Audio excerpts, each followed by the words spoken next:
오늘 우리에게 주신 하나님 말씀은 에베소서 5장 21절에서 28절까지의 말씀입니다. 에베소서 5장 21절에서 28절까지의 말씀.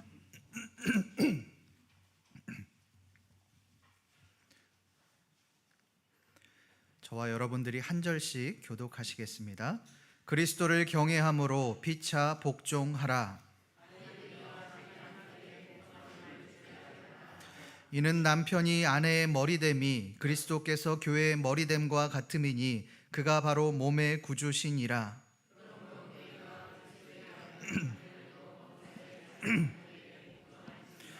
남편들아, 아내 사랑하기를 그리스도께서 교회를 사랑하시고 그 교회를 위하여 자신을 주심같이 하라.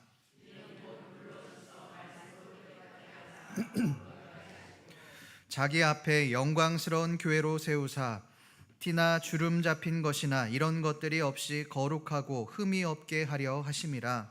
이와 같이 남편들도 자기 아내 사랑하기를 자기 자신과 같이 할지니 자기 아내를 사랑하는 자는 자기를 사랑하는 것이라. 아멘. 여러분이 오늘 말씀에서 이 아내들에게 하는 바울의 말을 한번 보십시오. 복종이라고 하는 말을 사용합니다.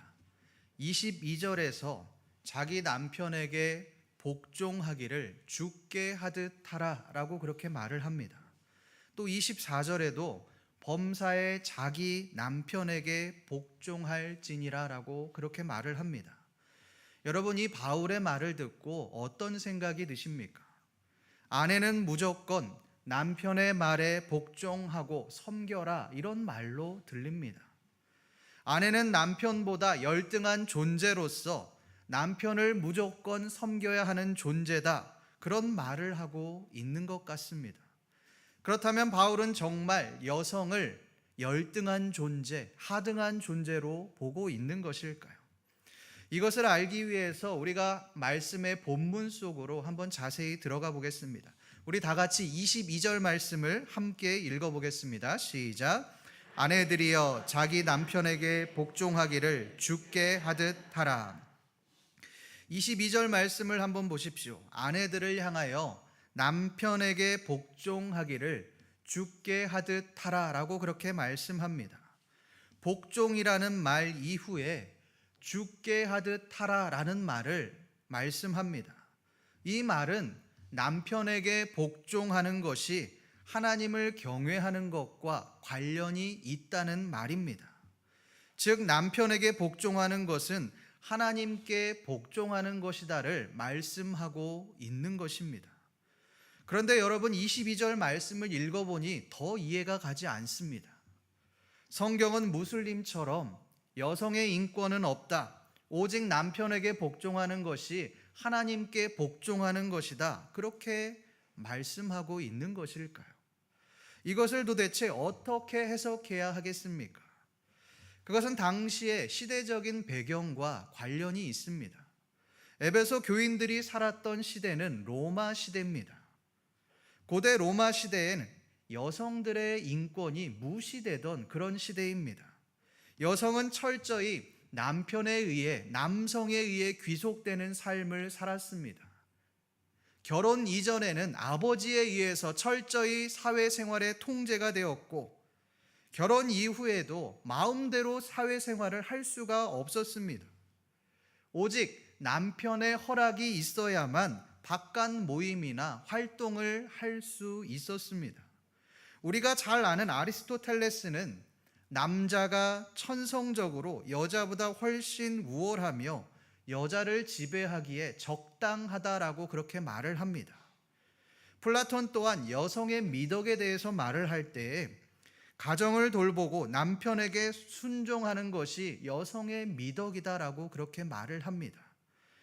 그렇다면 여러분, 바울 또한 이들과 같이 여성을 열등한 존재로 보고 있는 것일까요? 그렇지 않습니다. 우리 말씀 갈라디아서 3장 28절 말씀을 함께 읽어보겠습니다. 시작. 너희는 유대인이나 헬라인이나 남자나 여자나 다 그리스도 예수 안에서 하나이니라. 갈라디아서 3장 28절 말씀은 복음이란 과연 무엇이냐에 대해서 말씀하고 있습니다. 여러분, 바울은 복음이 무엇이라고 말을 합니까? 유대인이나 헬라인이나 종이나 자유인이나 차별 없이 임하는 것이 복음이다라고 그렇게 말을 합니다. 신분과 지위를 막론하고 차별 없이 임하는 것이 복음이라는 것입니다. 바로 여기에 남자나 여자나 라는 말이 등장합니다. 이 말은 남자와 여자가 차별이 없다는 말입니다. 말씀을 한 구절 더 보겠습니다. 고린도전서 7장 4절 말씀입니다. 우리 함께 읽어보겠습니다. 아내는 자기 몸을 주장하지 못하고 오직 그 남편이 하며 남편이 그와 같이 자기 몸을 주장하지 못하고 오직 그 아내가 하나니. 아내는 자기 몸을 주장하지 못한다. 여기까지는 당시 사회에서 당연한 통념으로 받아들이던 그런 부분이었습니다. 왜요?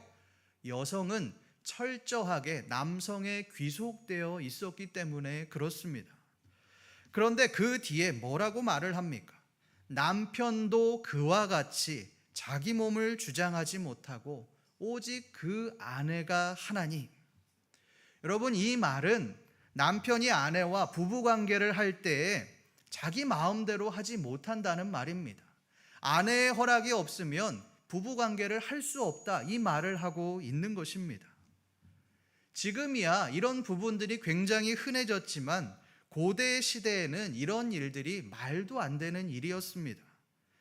아내가 남편의 관계, 부부관계를 거부한다, 이것은 파혼을 당하고 쫓겨나도 소박을 맞아도 할 말이 없는 그런 일이었습니다. 그런데 바울은 이 말씀을 하고 있는 겁니다. 당시 바울의 이 말은 고린도 사람들에게 굉장한 충격적인 말이었습니다. 그런데 오늘 말씀에서 바울은 이렇게 말을 합니다. 우리 23절 말씀을 함께 읽어보겠습니다. 시작. 이는 남편의 아내의 머리됨이 그리스도께서 교회의 머리됨과 같음이니 그가 바로 몸의 구주시니라. 남편의 아내의 머리됨이 그리스도께서 교회의 머리됨과 같음이니, 남편이 아내의 머리됨이라고 그렇게 말을 합니다.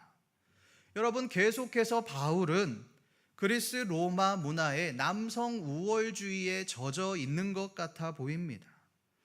그렇다면 바울은 그리스 로마의 그 남성 우월주의 사상에 빠져 있는 것일까요?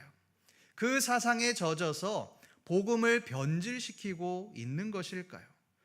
그렇지 않습니다. 여기에서 말하는 머리는 신분이나 지위의 우월성을 말하는 것이 아닙니다. 순서의 차이를 의미합니다. 하나님은 남자인 아담을 세상에 먼저 보내셨습니다. 그리고 그 이후에 아담의 갈비뼈를 취하여 여자를 만드셨습니다. 남편이 아내의 머리다라는 말은 이러한 말입니다. 남편이 아내보다 우월하다는 것이 아닙니다. 남편이 아내보다 먼저 만들어졌고 아내 또한 남편의 몸으로 만들어졌다는 것입니다. 이것이 머리됨과 몸의 의미입니다. 아내는 남편의 몸이라는 것입니다.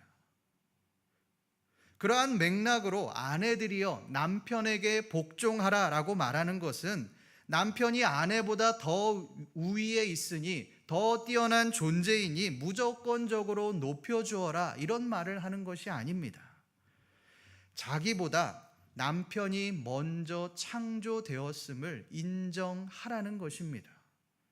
이것을 인정하며 아내가 남편보다 더 능력이 많다고 해서, 더 뛰어나다고 해서 남편을 찍어 누르지 말고 그 권위를 인정해 주라는 것입니다. 여러분, 아내들이 남편에게 가장 많이 하는 말이 무엇입니까? 잔소리입니다. 왜 이렇게 했느냐? 왜 이걸 내 말을 듣지 않았냐? 왜 이건 이렇게 해야지? 왜 이렇게 하느냐? 왜 이렇게 답답하게 일을 하느냐? 내 말을 듣지 않느냐? 이 이야기를 굉장히 많이 듣습니다. 여러분, 저도 아내에게 이런 말들을 얼마나 많이 듣는지 모릅니다.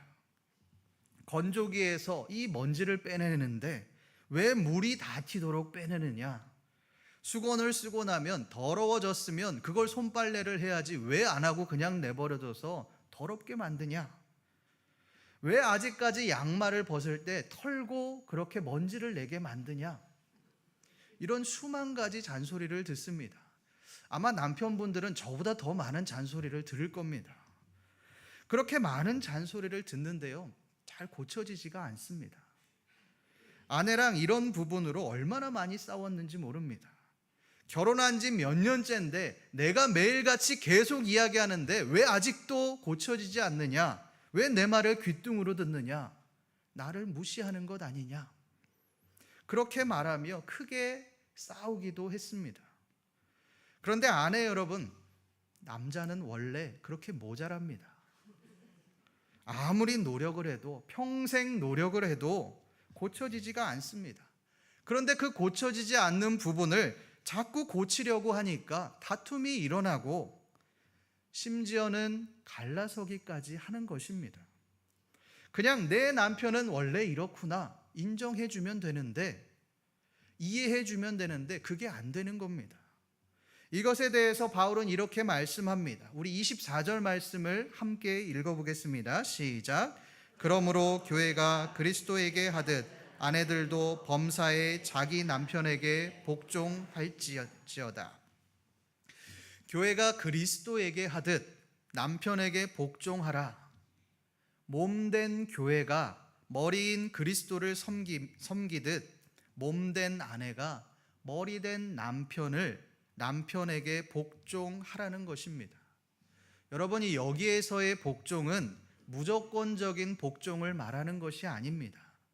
남편의 권위를 세워주라는 것입니다. 여러분, 남자에게 있어서 가장 중요한 부분은 존중입니다. 내가 아내로부터 존중받고 인정받고 있다는 것을 느껴야만 결혼 생활이 행복한 겁니다. 아내가 남편을 인정할 때, 존중할 때 가정에서의 남편의 권위가 서게 됩니다. 아내가 남편을 깎아내리고 아이들 앞에서 남편 험담을 하는 순간 남편은 가정에서도 권위를 잃게 됩니다. 여러분, 가장으로서 열심히 책임을 진 우리 윗세대들의 그 남편들이 가정에서 외톨이가 된 이유가 무엇입니까? 가장으로서의 권위가 무너진 겁니다. 아내가 남편을 무시하니 아이들도 아빠를 무시하고 가까이 하려고 하지 않는 겁니다. 그런데 여러분, 꼭 기억하십시오. 아이들에게 있어서 아빠는 사회성과 연관이 되어 있습니다. 많은 육아 전문가들이 이 부분들에 대해서 언급하고 있습니다. 아빠와 관계가 좋은 아이들은 사회성이 잘 발달할 수밖에 없다는 것입니다. 반대로 아빠와 관계가 좋지 않은 아이들, 엄한 아빠에게 자라면서 혼이 나며 그렇게 자란 아이들은 사회적으로 위축될 수밖에 없다는 것입니다. 만약 아내가 아빠의 권위를 가정에서 깎아내린다면, 존중하지 않는다면 우리의 아이들은 사회성이 무너질 수밖에 없는 것입니다. 여러분, 굉장히 무서운 이야기입니다. 우리가 무심코 남편을 향하여 깎아내리는 그 험담 한마디가 우리 아이에게 부정적인 영향을 줄 수 있다는 것입니다. 아내 여러분, 남편이 좀 부족해도 모자라 보여도 받아들이고 이해해 주시기를 바랍니다. 남편의 권위를 살려주십시오. 그것이 가정의 평화를 이루는 길입니다. 하나님은 아내를 돕는 배필로 창조하셨습니다. 하나님이 아내를 돕는 배필로 세우신 이유는 아내가 남편을 더 좋은 사람으로, 더 좋은 길로 이끌 수 있기 때문에 그렇습니다. 부족해도 연약해도 남편의 권위를 존중하심으로 돕는 배필의 삶을 살아가시는 아내분들 되시기를 간절히 소망합니다. 두 번째, 남편을 한번 살펴보겠습니다. 남편은 아내를 대할 때 어떻게 하라고 말씀합니까? 우리 25절 말씀을 함께 읽어보겠습니다. 시작. 남편들아 아내 사랑하기를 그리스도께서 교회를 사랑하시고 그 교회를 위하여 자신을 주심같이 하라. 여러분, 이 말씀이 조금 이상합니다. 왜요? 바울이 아내에게 복종하라, 남편에게 복종하라라고 그렇게 말했다면 남편에게는 어떤 말을 해야 하겠습니까? 남편들이여 아내를 잘 다스려라, 이런 말을 해야 됩니다. 그러나 바울은 남편을 향하여 아내들을 잘 다스려라 라고 말하지 않습니다. 사랑을 언급합니다. 25절에서도 그리고 28절에서도 무려 3번이나 총 4번에 걸쳐서 사랑을 언급하고 있습니다. 여러분, 당시 사회에서 여성은 남성의 소유물에 불과했습니다. 다스리는 것이 굉장히 자연스러운 것이었습니다. 그런데 왜 바울은 다스리라라고 말하지 않고 사랑하라라고 그렇게 말을 할까요? 이유는 간단합니다. 모든 사람들이, 모든 남성들이 여성을 다스리는 것처럼 그렇게 다스리지 말라는 겁니다. 여성을 남성의 소유로 생각하지 말라는 것입니다. 당시의 남성주의적인 사고관을 완전히 깨트리고 있습니다. 그렇다면 여러분, 바울이 말하는 사랑은 과연 무엇일까요? 우리가 알고 있는 사랑은 소유하는 사랑입니다. 흔히 연애를 시작할 때 가장 많이 하는 말 중에 하나가 너는 내 거야 라는 말을 많이 합니다. 이것이 대표적인 소유의 언어입니다. 내가 저 사람을 사랑하니 그 사람은 나만 바라봐야 하는 겁니다. 나를 위해 시간을 내야 하고, 나를 위해 헌신해야 하고, 나를 위해서만 사랑을 표현해야만 하는 것입니다. 이것이 우리가 알고 있는 사랑입니다.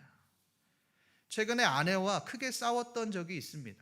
별 이유가 아닌데 심각하게 싸우게 됐습니다. 이혼을 한 해 만에 이런 얘기까지 나왔습니다. 아내가 저에게 계속해서 나를 사랑하지 않는다. 당신은 나를 사랑하지 않는다. 변했다. 연애할 때 또 신혼 초에는 그렇게 잘해주더니 지금은 사랑이 변했다. 나는 같이 살고 싶지 않다. 저는 어떻게 말하는지 아십니까? 그게 아니다. 나는 과거나 지금이나 동일하게 사랑하고 있다. 계속 말하는데 다른 이야기들만 하고 있는 겁니다. 사이가 점점 멀어지고 관계가 더 심각해져 가는 겁니다. 그렇게 서로를 성찰하고 하다가 아내가 왜 그런 마음을 느꼈는지 알게 되었습니다. 연애하고 또 신혼 초까지는 온전히 제 관심이 아내에게 쏠려 있었습니다. 쌍둥이 아이가 태어났을 때에도 저는 아이가 우선이 아니었습니다. 어떻게 해야 아내를 힘들지 않게 할 수 있을까? 이것만 생각했습니다. 그렇게 하루하루를 버텼습니다. 그런데 막상 아이가 조금 커지니 아내에게 쏟았던 그 사랑이 아이들에게로 향한 겁니다. 아내에게 100% 쏟았던 그 사랑이 아이들에게로 나뉘어지게 되었습니다. 그것을 보고 아내가 저에게 서운한 마음을 가졌습니다. 여기 계신 분들이 보기에는 참 애기 같다라고 생각하실지 모르겠습니다. 그러나 저에게는 실제적이고 심각한 일이었습니다. 여러분, 이것이 세상이 말하는 그런 사랑입니다. 내가 저 사람을 소유해야만 하는 겁니다. 내가 저 사람을 사랑하는 것만큼 내 배우자도, 내 사랑하는 사람도 나에게 이만큼 사랑을 주어야 하는 겁니다. 그러나 바울은 사랑에 대해서 그렇게 말하지 않습니다. 우리 다 같이 25절 말씀을 함께 읽어보겠습니다. 시작. 남편들아 아내 사랑하기를 그리스도께서 교회를 사랑하시고 그 교회를 위하여 자신을 주심같이 하라. 여러분, 남편들을 향하여 어떻게 사랑하라고 말을 합니까? 그리스도께서 교회를 사랑하신 것 같이 사랑하라, 그렇게 말을 합니다. 예수 그리스도가 교회를 위해서 자신의 생명을 내어주신 것처럼 그렇게 사랑하라는 것입니다. 여러분, 여기에 소유는 없습니다. 내 것은 없습니다. 오직 나를 내어준, 내가 희생하는 것만이 존재합니다.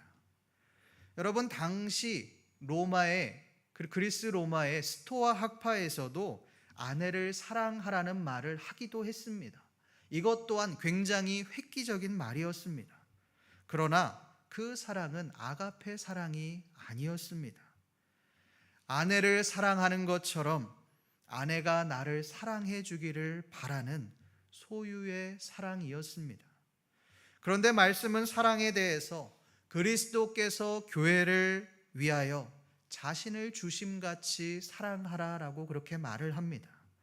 이 말은 예수님께서 교회를 위해서 자기 목숨을 내어주신 것 같이 너희도 희생하며 사랑하라는 것입니다. 어디까지 희생합니까? 자신의 목숨을 내어줄 때까지입니다. 예수 그리스도께서 우리를 위해서 생명을 내어놓으신 것처럼 남편들아, 아내를 그렇게 사랑하라는 것입니다. 여기에서의 사랑은 희생의 사랑입니다. 여러분, 생각해 보면 하나님은 이미 남자로 하여금 여자를 위해 희생하도록 그렇게 만들어 놓으셨습니다. 우리 창세기 2장 21절 말씀을 함께 읽어보겠습니다. 시작. 여호와 하나님이 아담을 깊이 잠들게 하시니 잠들매 그가 그 갈빗대 하나를 취하고 살로 대신 채우시고. 하나님께서 여자를 만드실 때의 모습을 한번 보십시오. 남자인 아담을 깊이 잠들게 하셨습니다. 그리고 그 아담의 갈빗대 하나를 빼내어서 여자인 하와를 만드셨습니다. 여자가 태어나도록 하기 위해서 남자인 아담은 큰 수술을 해야만 했습니다. 자신의 갈빗대를 빼내는 대수술을 받아야만 했습니다. 죽음의 위기를 넘겨야만 했다는 말입니다. 여러분, 이 말은 남편이 아내를 사랑하려면 이러한 희생이 따른다는 것을 의미합니다. 죽을 고비를 넘길 만큼 어려움을 겪고 죽을 고비를 넘길 만큼 희생을 해야 한다는 것입니다. 여러분, 사랑은 소유가 아니라 희생입니다. 부모의 사랑을 한번 생각해 보십시오. 아이를 키우기 위해 부모는 자기의 모든 것을 희생합니다. 자기의 시간을 내어놓고 자기의 노력과 물질과 모든 것을 아이를 위해서 쏟아붓습니다. 이 희생이 있어야만 아이가 건강하게 자랄 수 있습니다. 이것이 바로 남편이 아내를 사랑한다라고 하는 말의 의미입니다. 그런데 남편 여러분, 우리는 어떻게 하고 있습니까? 아내를 책임지려고 하지 않습니다. 무시합니다. 가사의 일은 아내의 몫이라고 그렇게 말을 합니다. 돈을 벌어다 주면 내 할 일을 다 했다라고 생각합니다. 여러분, 이것은 희생하려는 태도가 아닙니다. 가끔 신방을 하다 보면 남편이 너무 무심해서 상처를 받았다라고 하는 그런 분이 계십니다. 육아의 일도 가정 일도 남편은 돌아보지 않았다는 겁니다.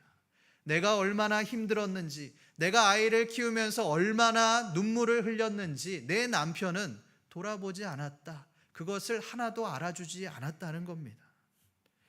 남편은 아이들이 어떻게 컸는지도 잘 모른다. 이 말을 들었을 때 제 마음이 너무 아팠습니다. 여러분, 이것은 희생하려는 태도가 아닙니다. 대우받으려는 태도입니다. 하나님은 남편들을 향하여 아내에게 대우를 받아라, 군림해라, 다스려라 이 말을 하고 있지 않습니다. 희생하라고 말을 합니다. 여기에서의 희생은 나를 위한 희생이 아닙니다. 아내와 가정을 위한 희생입니다. 하나님은 그 희생이 사랑하는 것이다라고 그렇게 말씀하십니다. 아내를 사랑하는 것이, 아내를 위해 희생하는 것이 영광스러운 교회를 세우는 것 같다라고 그렇게 말을 합니다. 이 말은 남편에게 있어 가장 영광스러운 일은 아내를 사랑하는 것이다라고 말하고 있는 것입니다. 남편 여러분, 아내를 위해 희생하는 것을 창피한 것으로 생각하지 마십시오. 진짜 남자다움은 여자를 무시하고 군림하는 것이 아닙니다. 아내를 위해, 가정을 위해 자신을 희생하는 것이 진짜 남자다움입니다. 남편분들이요, 아내를 위해서 희생하는 것을 창피해하지 마십시오. 영광스럽게 생각하십시오. 그것은 교회를 세우는 일이며 하나님의 가정을 세우는 일입니다. 아내를 사랑하심으로 희생하며 책임지며 나아가시는 남편분들 되시기를 간절히 소망합니다. 그렇다면 왜 남편과 아내가 서로 사랑하고 복종해야 할까요? 말씀은 이렇게 말씀합니다. 우리 26절 말씀을 함께 읽어보겠습니다. 시작. 이는 곧 물로 씻어 말씀으로 깨끗하게 하사 거룩하게 하시고. 이 26절 말씀은 교회에 대한 설명입니다. 거룩해야 할 교회가 더럽고 추악한 곳이 되었다는 것입니다. 타락했다는 것입니다. 중세시대의 교회를 한번 생각해 보십시오. 교회가 악의 근원이 되었습니다. 장사하는 곳이 되었습니다. 그런데 그런 더러운 교회를 구원하시기 위해, 그 교회를 살리시기 위해 예수님께서 십자가에 못 박혀 돌아가셨습니다. 예수 그리스도의 그 보혈의 피로 교회의 더러운 죄악들이 깨끗이 씻겨지게 되었습니다.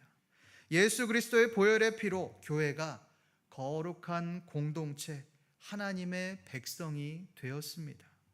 성도 여러분, 우리도 마찬가지입니다. 예수님께서 더럽고 추악한 우리를 살리기 위해 자신의 생명을 십자가에서 희생하셨습니다. 이 갚을 수 없는 사랑을 받았으니 우리 또한 가정에서 그 사랑을 행하라는 것입니다. 너희 또한 더럽고 추악한 죄인이었으니 흠이 많은 그 죄인인 남편을, 그 아내를 용서해 주라는 것입니다. 서로 용서하고 이해하고 희생하라는 것입니다. 너희가 갚을 수 없이 큰 은혜를 입었으니 너희 또한 그 은혜를 나누어 주라는 것입니다. 여러분, 어떻게 그것이 가능합니까? 우리가 지적함으로 그 사람을 바꾸려고 하지 말고 그 사람을 온전히 이해할 때 가능합니다. 이 사람은 원래 이런 사람이구나 라는 것을 받아들이고, 더러운 부분이 있으면, 부족한 부분이 있으면 그것을 우리가 예수님처럼 깨끗하게 해 주어야 하는 것입니다. 성도 여러분, 결혼은 내 필요를 채워주기 위해서 하는 것이 아닙니다. 많은 문제들이 내가 원하는 대로 배우자가 움직여주길 원하기 때문에 생겨납니다. 결혼은 나를 위해서 하는 것이 아닙니다. 내 배우자의 단점을 보완해주기 위해서 그렇게 하는 것입니다. 그 사람의 부족함을 채워주기 위해서 하나님께서는 나를 배우자로 불러주셨습니다. 말씀을 정리하겠습니다. 남편 여러분, 아내를 사랑하십시오. 그 사랑은 희생입니다. 책임입니다. 힘들어도 어려워도 아내를 위해 나의 것을 내려놓으십시오. 나의 시간, 나의 노력을 아내를 위해서 사용하십시오. 그것이 아내를 사랑하는 것입니다. 아내는 남편의 사랑을 먹고 사는 존재입니다. 아내가 남편에게 복종하지 않는 이유는 남편이 나를 사랑한다고 느끼지 못하기 때문입니다. 아내가 우리의 사랑을 느낄 수 있도록 희생하십시오. 책임지십시오. 아내들이여, 남편을 존중하십시오. 남편의 권위를 가정에서 세워주십시오. 부족해도 연약해도 지적하지 말고 잔소리하지 말고 남편의 부족함을 채워주십시오. 그때 우리의 자녀들은 올바르게 신앙생활 하게 될 것입니다. 올바르게 믿음 생활을 하게 될 것입니다. 올바르게 사회생활을 하게 될 것입니다. 오늘 말씀처럼 성경적인 아내, 성경적인 남편의 삶을 살아가심으로 믿음의 가정, 행복한 가정을 이루시는 신림교회 모든 성도님들 되시기를 간절히 소망합니다. 기도하겠습니다. 하나님 아버지, 오늘 말씀을 통해 남편들이, 아내들이 가정에서 어떻게 해야 하는지를 알게 하시니 감사합니다. 하나님, 죽을 죄인인, 더럽고 추악한 죄인인 우리를 예수 그리스도의 피로 깨끗이 씻어 주었으니, 우리가 갚을 수 없는 사랑을 입었으니 우리 또한 그 은혜의 눈으로 우리의 남편, 우리의 아내를 바라볼 수 있도록 주여 도와주시옵소서. 그래야 해서 아내를, 남편을 무시하는 것이 아니라 아내와 남편을 세워주며 건강한 가정, 그리스도의 가정을 이루어가는 그러한 귀한 공동체가 되어질 수 있도록 주여 도와주시옵소서. 감사드리며 살아계신 우리 주 예수 그리스도의 이름으로 기도드립니다. 아멘.